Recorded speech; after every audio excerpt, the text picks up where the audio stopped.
Hello प्यारे बच्चों, आज हम इकाई 2 का भाग 3 के बारे में पढ़ेंगे। इससे पहले हमने इकाई 2 के भाग 1 और भाग 2 के बारे में पढ़ा है। भाग 1 में हमने पढ़ा था कि भोजन क्या है और ये क्यों आवश्यक है, और संतुलित आहार क्या है, पोषण क्या है, पोषक तत्व क्या है, मैक्रो पोषक तत्व, सूक्ष्म पोषक तत्व, इन सब के बारे में हमने पढ़ा था। और भाग 2 में हमने मैक्रो पोषक तत्व और सूक्ष्म पोषक तत्व दोनों के बारे में इन डिटेल में पढ़ा था।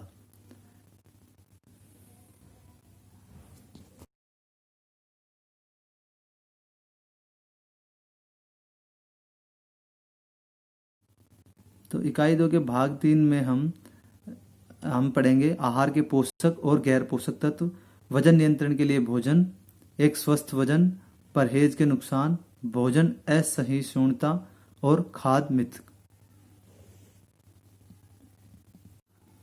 आहार के पोषक और गैर पोषक तत्व इस प्रकार होते हैं। आहार के पोषक तत्व होते हैं प्रोटीन, वसा, कार्बोहाइड्रेट, विटामिन और खनिज पदार्थ, जिनके बारे में हम इन डिटेल में भाग 2 में पहले से ही पढ़ चुके हैं। और आहार के गैर पोषक तत्व होते हैं पानी, रोग्य या फाइबर, खाद्य योजक जिसमें कृत्रिम मिठास, संरक्षक, रंग योजक और स्वाद योजक शामिल होते हैं।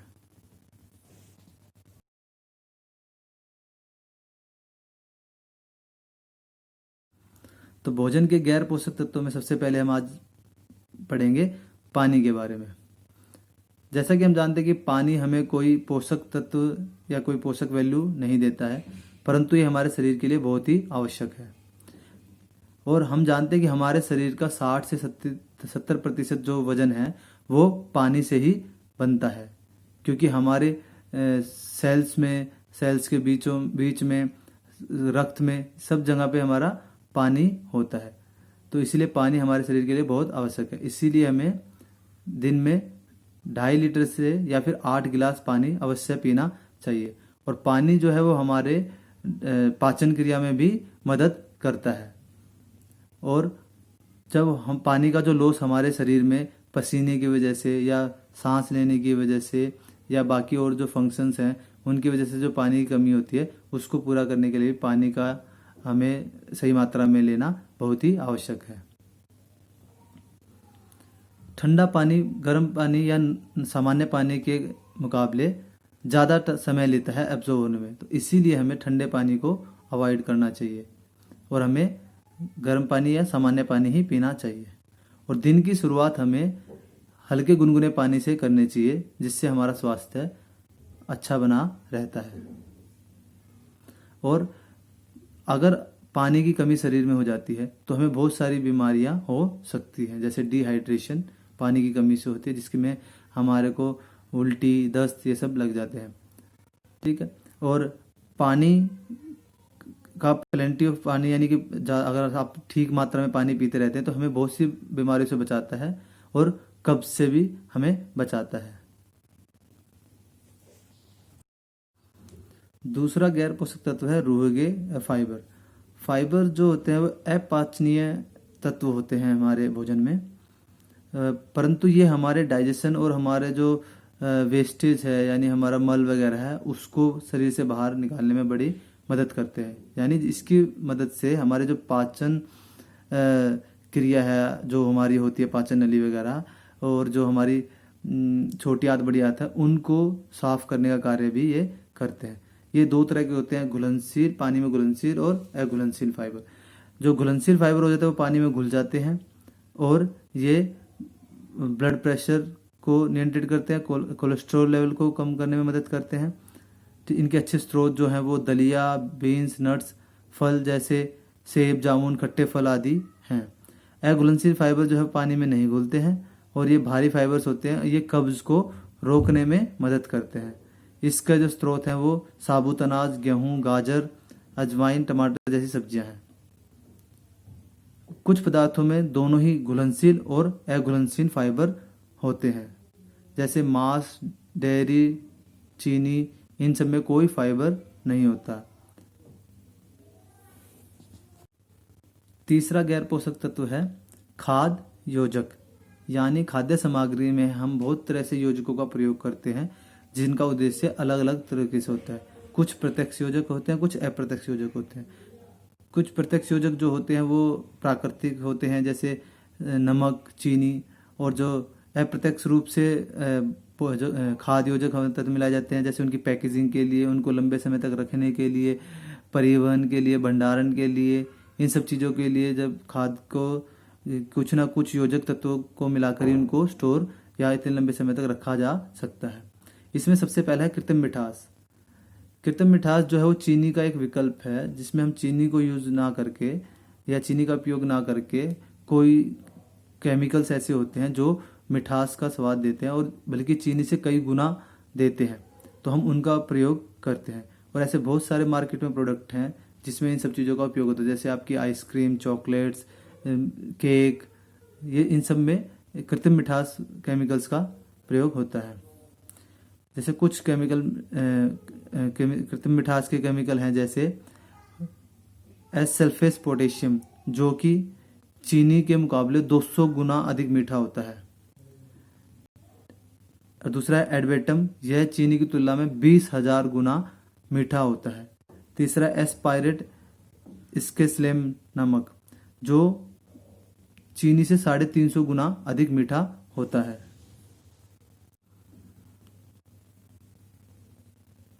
खाद्य योजक का दूसरा जो है वो है परिरक्षक। जैसा कि नाम से पता चल रहा है कि ये खाने की रक्षा यानी कि खाने के लंबे समय तक रखने में मदद करता है। तो खाद्य परिरक्षक जो होते हैं दो प्रकार के होते हैं, प्राकृतिक और कृत्रिम। प्राकृतिक परिरक्षकों में नमक और चीनी होता है, जिसमें को हम खाने में इस्तेमाल करके उनकी ड्यूरेबिलिटी या उनकी लाइफ को बढ़ा सकते हैं। और अधिक परिरक्षक का इनटेक भी स्वास्थ्य के लिए हानिकारक होता है। दूसरा है कृत्रिम परिरक्षक, जो कि सिंथेटिक रसायनों का प्रयोग करके खाने को उसको लंबे समय तक रखने में मदद करता है या उसको सड़ने गलने से बचाने के लिए मदद करता है। खाद्य पदार्थों में जितने भी रासायनिक परिरक्षक का प्रयोग होता है, उन सबके मानक और उनके उपयोग के लिए खाद्य मानक ऑस्ट्रेलिया न्यूजीलैंड जो है वो उसको कंट्रोल करती है, जिसके शॉर्ट फॉर्म FSANZ है।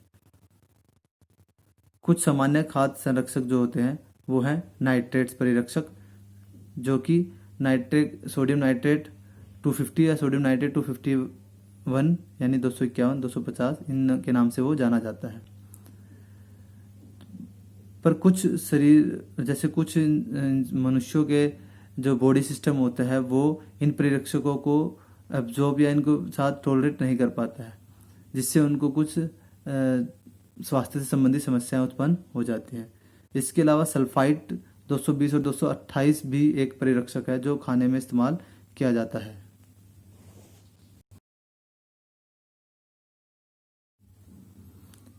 तीसरा खाद्य योजक है कलर एडिटिव यानी कलर योजक।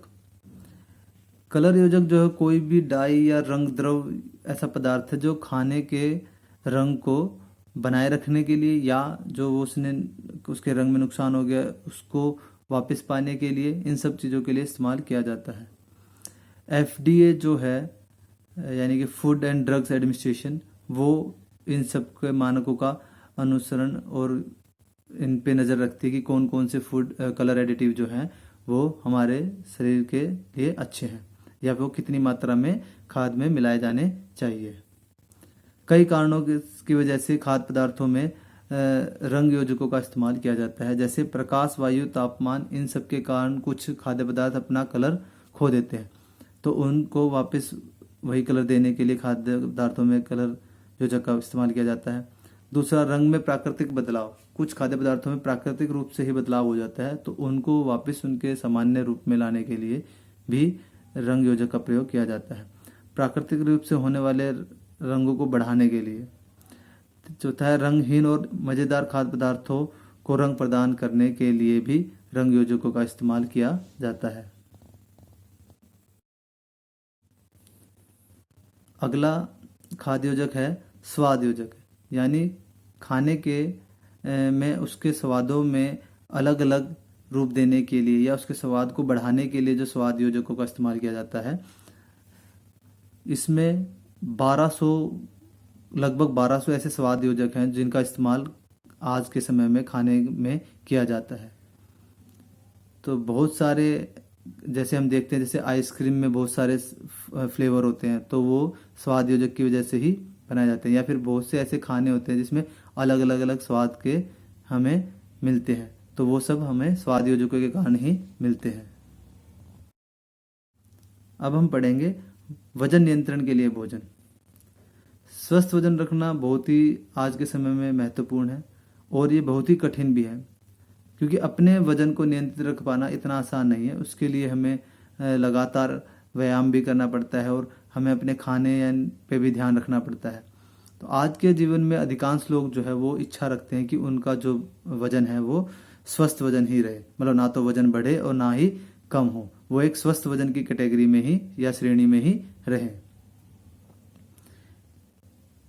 एक वजन नियंत्रण रणनीति में निम्नलिखित पॉइंट जो है वो शामिल हो सकते हैं। जैसे सबसे पहला शारीरिक रूप से सक्रिय, जैसे कि मैंने बताया भी है कि शारीरिक रूप से सक्रिय रहने से हमें कई फायदे, हमारा शरीर भी अच्छा रहता है और हम अपने वजन को भी नियंत्रित कर पाते हैं। दूसरा है खाने पे ध्यान, यानी हमें कम वसा वाले खाना खाना चाहिए। पर जैसे मैंने पहले ही बताया बच्चों की वसा को हमें बिल्कुल नहीं त्यागना चाहिए, क्योंकि हमारे शरीर में वसा का अपना ही एक रोल है और कुछ वसा घुलनशील जो विटामिन है वो भी फिर हमारा शरीर एब्जॉर्ब नहीं कर पाता अगर हमारे अंदर वसा की अधिकतम कमी हो जाती है। तो छोटे छोटे हिस्सों में खाना, मतलब एक बारी में बहुत सारा ना खाकर हमें छोटे छोटे हिस्सों में थोड़ा थोड़ा खाना खाना चाहिए। तो ये भी आपके वजन को नियंत्रित करने में मदद करता है। शक्कर वाले पेय की जगह पानी पीना, यानी कि जो भी मीठे पेय तत्व होते हैं, जैसे आपकी कोल्ड ड्रिंक है, आपकी चाय है, आपकी कॉफ़ी है, ठीक है, तो इन सबको अवॉइड करते हुए हमें सामान्य पानी पीना चाहिए। तो ये भी हमारे वजन को नियंत्रित करने में हमें मदद करता है। तो अब हम पढ़ते हैं बेटा एक स्वस्थ वजन। स्वस्थ वजन क्या है, मतलब हम किस वजन को हम स्वस्थ कह सकते हैं।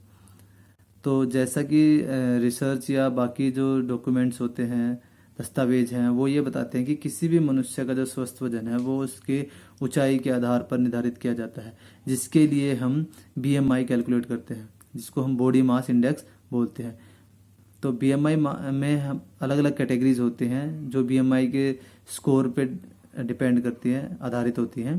तो आप किस कैटेगरी में फॉल कर रहे हैं वो आपके वजन और आपकी ऊंचाई से पता चल जाता है। तो BMI का जो सूत्र है वो है वजन किलोग्राम में, उसको हम भाग करते हैं ऊंचाई मीटर में उसके स्क्वायर से।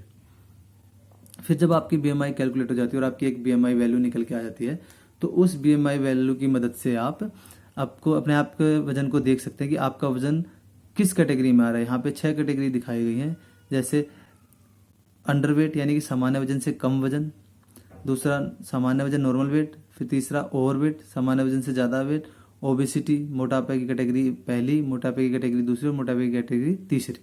तो इन सब के लिए BMI की अलग अलग वैल्यू है। जैसे अल्प भार के लिए है 18.5 से कम, अगर आपका BMI स्कोर है तो आप अंडरवेट कैटेगरी में आएंगे, यानी आपका वजन जो है सामान्य वजन से कम है।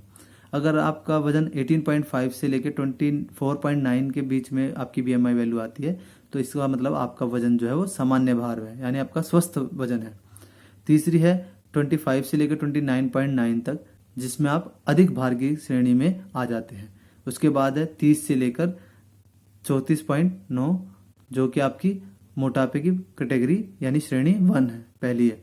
फिर 35 से लेकर 39.9 तक आपकी मोटापे की दूसरी श्रेणी है, और 40 से अधिक आप मोटापे की तीसरी श्रेणी में आ जाते हैं। यानी अगर आप मोटापे की तीसरी श्रेणी में, तो इसका मतलब आपको स्वास्थ्य से संबंधित बहुत सारी बीमारियां होने की चांसेस जो है बढ़ जाते हैं। जैसे आपका उच्च रक्तचाप हो जाता है, आपको कोलेस्ट्रॉल, आपको हार्ट प्रॉब्लम होनी स्टार्ट हो सकती है। अब हम पढ़ेंगे कि हम अपने स्वस्थ वजन को पाने के लिए क्या क्या काम कर सकते हैं, या कैसे कैसे हम अपने स्वस्थ वजन को पाने के लिए किन चरणों का पालन करते हुए उसको पा सकते हैं। तो इसमें सबसे पहला है वजन का एक उचित लक्ष्य निर्धारित करें। सबसे पहले तो आपको ये निर्धारित करना होगा कि आपको वजन बढ़ाना है या कम करना है स्वस्थ वजन में आने के लिए, क्योंकि अगर आपका वजन कम है तो इसका मतलब आपको वजन बढ़ाना पड़ेगा स्वस्थ वजन में आने के लिए, और या फिर अगर आपका वजन अधिक है तो आपको कम करना पड़ेगा। तो सबसे पहले तो हमें निर्धारित करना है कि हमें वजन बढ़ाना है या कम करना है। फिर उसके बाद हम अपने छोटे छोटे लक्ष्य भी रखते हैं कि मैं इतने महीने में इतना वजन कम करूंगा या बढ़ाऊंगा, या मैं इतने महीने में इतना वजन कम करूंगा या बढ़ाऊंगा। तो हमें अपने लक्ष्य निर्धारित करने पड़ेंगे और फिर उन लक्ष्यों को हम अपनाते हुए, अचीव करते हुए हम अपने मेन लक्ष्य पे यानी स्वस्थ वजन की तरफ बढ़ेंगे। दूसरा है सक्रिय जीवन शैली और नियमित व्यायाम। जैसा मैंने पहले ही बताया बच्चों की नियमित व्यायाम और जो सक्रिय जीवन शैली है वो आपको ना सिर्फ स्वस्थ वजन प्रदान करती है बल्कि आपको बहुत सारी बीमारियों से भी बचाती है और आपके शरीर को मजबूत और स्वस्थ बनाती है। जैसा इस समय पे आप सभी लोग जानते हैं कि कोरोना काल चल रहा है, तो ऐसे में जो एक्टिव लाइफस्टाइल है आपका, सक्रिय जीवन शैली है और आपके व्यायाम है, वो आपके इम्यून सिस्टम को बढ़ा के आपके शरीर को रोगों से लड़ने की शक्ति प्रदान करते हैं। तो सक्रिय जीवन शैली हम सभी को अपनानी चाहिए और हमें नियमित रूप से व्यायाम करना चाहिए। तीसरा है संतुलित आहार खाएं। हम अगर संतुलित आहार खाते हैं तो हमारा जो वजन है वो नियंत्रित रहता है, या हमें अपने आहार में कौन से पोषक तत्व शामिल करने हैं, कौन से नहीं करने हैं, ये सब हमारा निर्धारित करता है कि हमें किस तरफ या किस दिशा में अपने वजन को ले जाना है, बढ़ाना है या कम करना है। उसके ही आधार पर हम अपने भोजन में पोषक तत्वों को शामिल करते हैं और एक संतुलित आहार खाने पर फिर हम अपने भोजन को नियंत्रित कर पाते हैं। चौथा है जंक फूड से बचें। जैसे कि हम सभी जानते हैं कि जंक फूड जो है वो हमारे शरीर के लिए अच्छे नहीं होते। जंक फूड हमारे शरीर पे नकारात्मक प्रभाव डालते हैं। तो इसलिए अगर कोई व्यक्ति स्वस्थ वजन पाना चाहता है तो उसको जंक फूड नहीं खाने चाहिए, भोजन को ना छोड़े। कुछ लोग स्वस्थ वजन पाने के लिए भोजन को बिल्कुल ही छोड़ देते हैं और डाइटिंग को ऐसे फॉलो करते हैं जैसे कुछ भी नहीं खाना है, तो वो हमारे शरीर पे नकारात्मक प्रभाव डालता है। क्योंकि जैसे ही आप डाइटिंग छोड़ोगे, एक बार तो आपका वजन कम होगा, पर जैसे ही आप डाइटिंग छोड़कर फिर से खाना शुरू करोगे तो आपका वजन दुगनी स्पीड से बढ़ेगा। तो इसीलिए भोजन को बिल्कुल ना छोड़े, छोटे छोटे हिस्सों में उसको खाएं या कुछ हद तक उसको कंट्रोल करें, बिल्कुल भोजन ना छोड़े। फिर है चीनी का सेवन सीमित करें। जैसा हम सभी जानते हैं कि जो शुगर है वो अधिकतम ऊर्जा हमें प्रदान करता है। तो जब हम एक्सेस ऊर्जा यानी ज़्यादा ऊर्जा हमारे शरीर में लेते हैं और उसका एक्सपेंडिचर नहीं करते तो वो फिर ग्लूकोज के रूप में और फिर बाद में वसा के रूप में हमारे शरीर में सर्जित होने लग जाता है, जिसके कारण हमारा फिर वेट क्या है, बढ़ने लग जाता है। तो इसीलिए अगर हमें वेट कम करना है तो हमें चीनी का सेवन सीमित कर देना चाहिए। यहाँ पर आप BMI के लिए ग्राफिकल रिप्रेजेंटेशन देख रहे हैं बेटा। ग्राफ के चार्ट के थ्रू दिखाया गया है कि किस वजन के लिए कितनी ऊंचाई एक इंडिविजुअल, एक व्यक्ति की होनी चाहिए।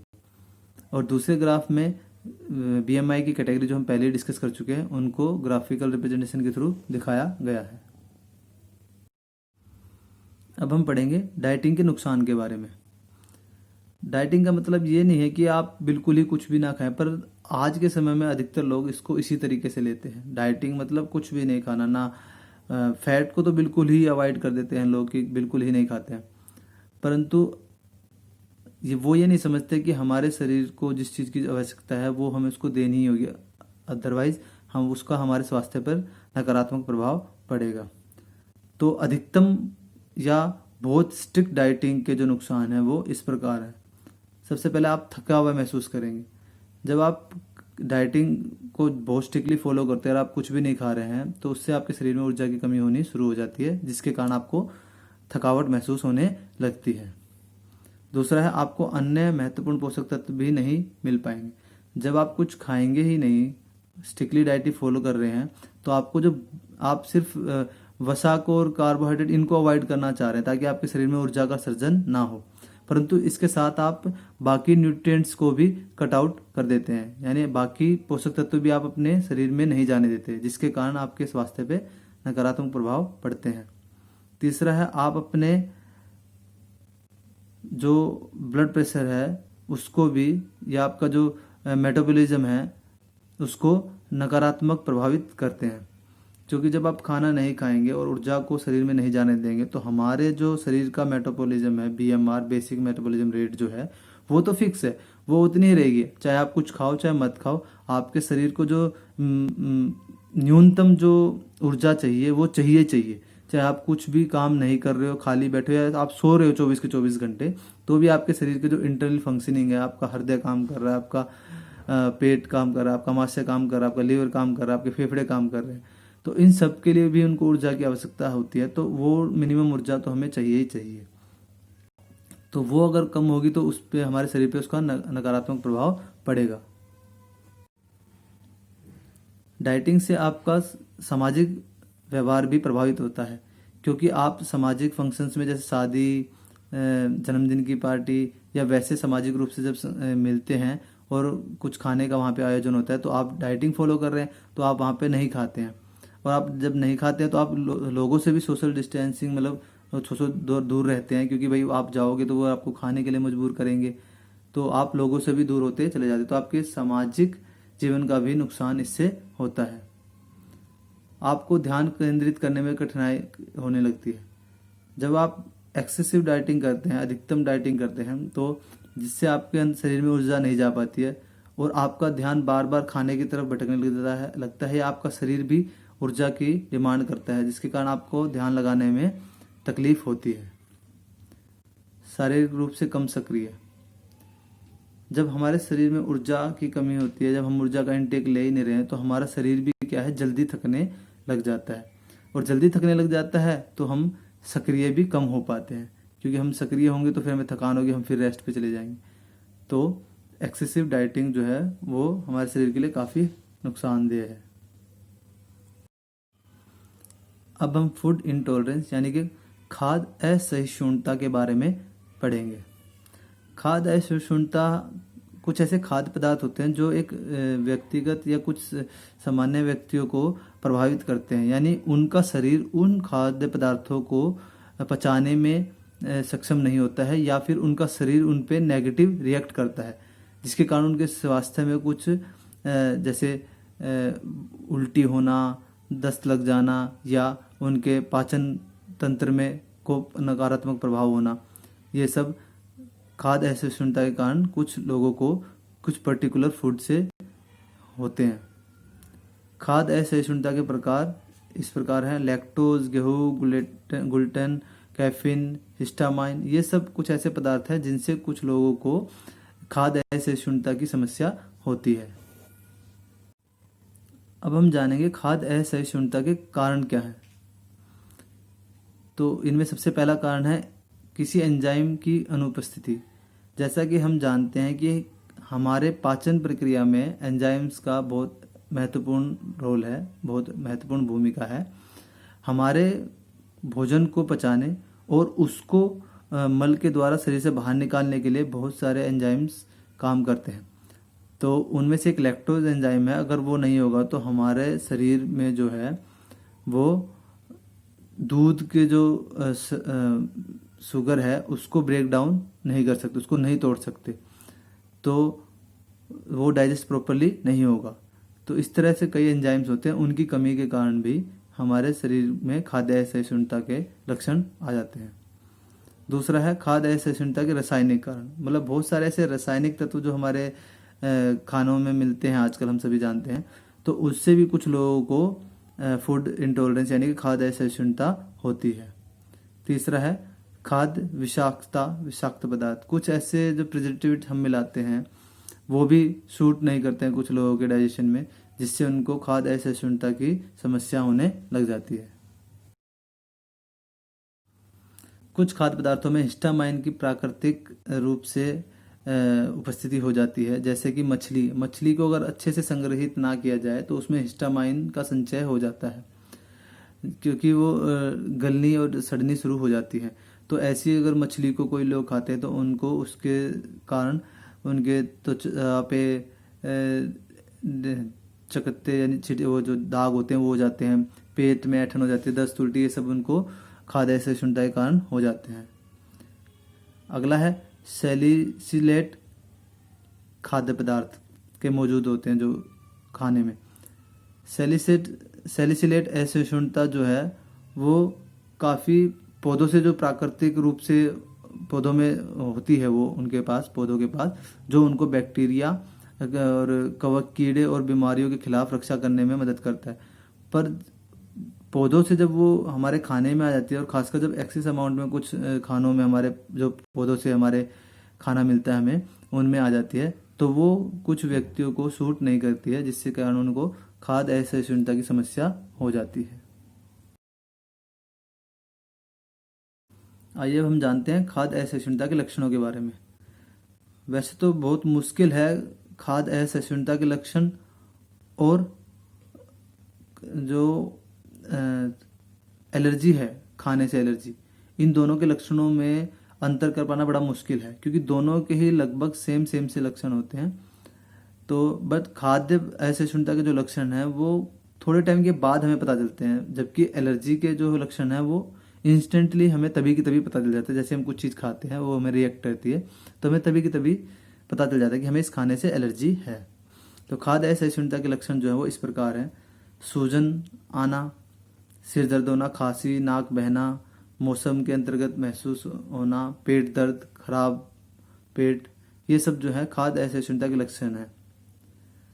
खाद्य असहिष्णुता का प्रबंधन कैसे करें, यानी कि अगर किसी को खाद्य असहिष्णुता है किसी पर्टिकुलर खाने से, तो वो उसका प्रबंधन किस प्रकार कर सकता है। सबसे पहले तो वो इस तरह के भोजन की एक लिस्ट, एक सूची बना ले जिसको खाने से उनको खाद्य असहिष्णुता होती है, और कोशिश करे कि उनको अवॉइड करे।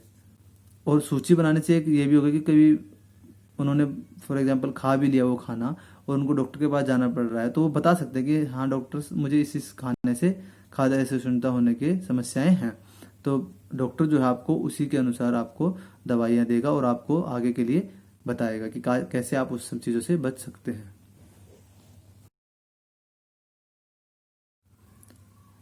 अब हम पढ़ेंगे खाद्य मिथक के बारे में।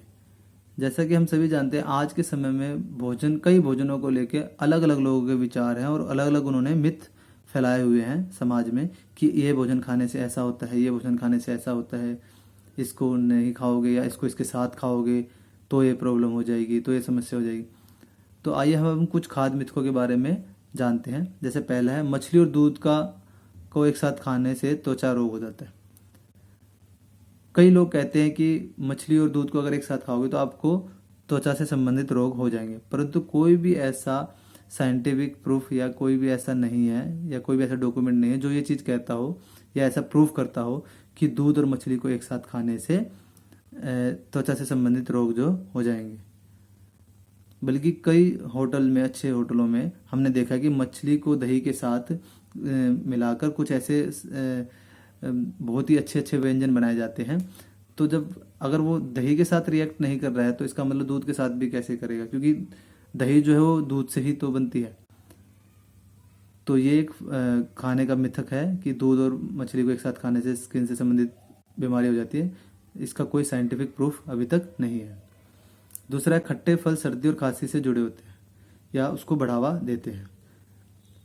कुछ लोग मानते हैं कि अगर आपको सर्दी खांसी जुकाम है तो उस केस में अगर आप खट्टे फल खाते हो, जैसे संतरा, नींबू और अंगूर, तो वो आपके सर्दी जुकाम को बढ़ा देंगे। परंतु ऐसा नहीं, ये सभी जो है विटामिन सी के बहुत अच्छे स्रोत हैं, और विटामिन सी जो है वो आपकी इम्यूनिटी को बढ़ाता है। तो ये कहीं ना कहीं आपको रोगों से लड़ने और बचाव करने के लिए शक्ति प्रदान करते हैं। और इसका भी कोई ऐसा साइंटिफिक प्रूफ अभी तक नहीं है कि सर्दी खांसी जुकाम में अगर आप खट्टे फल खाते हो तो वो आपके सर्दी खांसी जुकाम को बढ़ा देते हैं। तीसरा है, देसी घी स्वास्थ्य के लिए हानिकारक है। घी एक अच्छा या बुरा वसा होने के बारे में बहस बहुत समय से चल रही है, और परंतु आयुर्वेदिक हमेशा कहता है कि घी जो है का हमेशा सकारात्मक घटक के रूप में वर्गीकृत किया गया है। ठीक है, जबकि ये संतृप्त वसा का एक रूप है और इसमें संयुग्मित लिनोनिक एसिड यानी CLA शामिल होता है, और ये स्वास्थ्य के लिए नुकसानदायक नहीं होता है। बल्कि अगर हम घी नहीं खाएंगे तो हमारे पास वसा का सर्जन नहीं होगा, और जिसके कारण जो वसा में घुलनशील विटामिन है हम उनको भी एब्जॉर्ब नहीं कर पाएंगे। तो वास्तव में जो घी है वो मक्खन और रिफाइंड तेल की तुलना में ज़्यादा स्वास्थ्यप्रद विकल्प कहा जाता है। नेक्स्ट जो फूड मिथ है वो है, आलू आपको वजन बढ़ाते हैं क्योंकि वो कार्ब्स से भरे होते हैं। आजकल लोगों को ऐसा लगने लगा कि कार्ब्स जो है हमारी दुश्मन है, बल्कि ऐसा नहीं है। जैसा हमने पहले भी डिस्कस किया है भाग 2 में कि कार्बोहाइड्रेट जो है वो ऊर्जा का बहुत अच्छा स्रोत है हमारे शरीर के लिए, स्पेशली हमारे दिमाग और हमारे न्यूरोमस्कुलर सिस्टम के लिए। तो वसा का हम बिल्कुल अवॉइड या त्याग नहीं कर सकते हैं। और ऐसा कोई भी साइंटिफिक प्रूफ या रिसर्च ऐसे कोई नहीं कहती है कि आलू जो हैं वो आपका वजन बढ़ाते हैं। एक्सेस अगर आप खाओगे कोई भी चीज़ तो वो आपका वजन बढ़ाएगी, पर अगर आप नियंत्रित रूप में खाते हैं तो कोई भी चीज़ आपको नुकसान नहीं करेगी। और ना ही आलू खाने से आपको मोटापे की अधिक होने की समस्या या डायबिटीज 2 वगैरह हो सकता है, ऐसा कोई भी साइंटिफिक प्रूफ अभी तक नहीं है। नेक्स्ट है, अंडे आपके कोलेस्ट्रॉल के स्तर में बढ़ावा देते हैं। लोग सोचते हैं कि अंडे कोलेस्ट्रॉल का एक समृद्ध स्रोत है। यह व्यापक रूप से माना जाता है कि रोजाना अंडे खाने से शरीर में कोलेस्ट्रॉल का स्तर बढ़ता है, लेकिन ये सच नहीं है। अंडे में कोलेस्ट्रॉल होता है, ऐसा नहीं है कि उसमें नहीं होता, होता है, परंतु हमारे शरीर में कोई भी अगर हम कोई ऐसी डाइट लेते हैं जिसमें कोलेस्ट्रॉल है तो उसका सिर्फ 25% ही हमारे शरीर के अंदर जाता है। बाकी जो 75% है वो हमारे जो लिवर द्वारा है वो संश्लेषित कर दिया जाता है। तो अगर हम कोई भी जो वसा के स्रोत हैं जैसे डोनट्स है, चीज़ बर्गर्स है, अन्य फास्ट फूड है खाते हैं तो उसमें संतृप्त वसा होती है। और अंडे में बहुत सारे और भी पोषक तत्व होते हैं, तो सिर्फ एक कोलेस्ट्रॉल होने के कारण उसको हम नहीं छोड़ सकते, उससे हमें बाकी पोषक तत्व भी मिलते हैं जो कोलेस्ट्रॉल पे नकारात्मक प्रभाव डालते हैं। यानी कि जो हम 25% उसका ले भी रहे हैं उस पर भी जो बाकी पोषक तत्व है उस पर नकारात्मक प्रभाव डाल के उसको और कम कर देते हैं। तो जब भी मतलब ऐसा कोई साइंटिफिक प्रूफ नहीं है जो ये प्रूफ कर सके कि भाई अंडा खाने से हमारा कोलेस्ट्रॉल लेवल बढ़ता है। अगला है, केला खाने से आपके वजन को बढ़ाने में मदद मिलती है।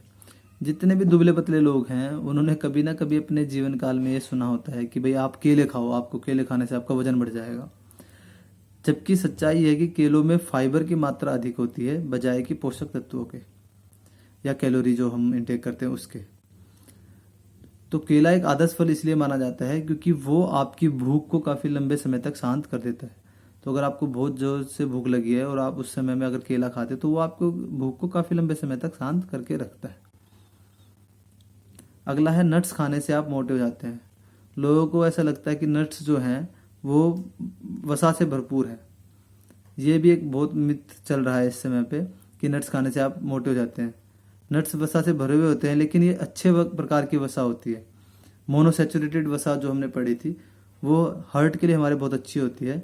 और जो शोधकर्ता है उनका तो ये मानना है कि नट्स खाने से लोग हेल्दी भरा भरा फुली भरा भरा महसूस करते हैं, जिसके बाद वो कम खाना खाते हैं। और कम खाना खाते तो उनको एनर्जी कम मिलती है, जिससे वो वेट अपना कंट्रोल कर सकते हैं। तो नट्स खाना जो है हमारे शरीर के लिए अच्छा है।